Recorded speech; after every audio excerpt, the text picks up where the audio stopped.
Welcome to Not Milk Never Milk. Subscribe if you're lactose intolerant. You start by turning the machine off and raising the presser foot so tension discs relax. This lets thread seat properly. Next, place your spool on the pin and lock the cap, then lead the thread through the bobbin winder tension and wind a small amount to anchor.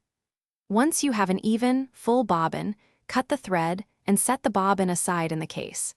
This prepares the lower thread while preventing tangles when you begin threading the machine.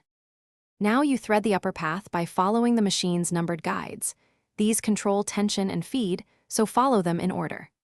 Lead the thread down around the tension discs and back up to the K-cup lever, making sure it seats with a click so stitch formation is consistent.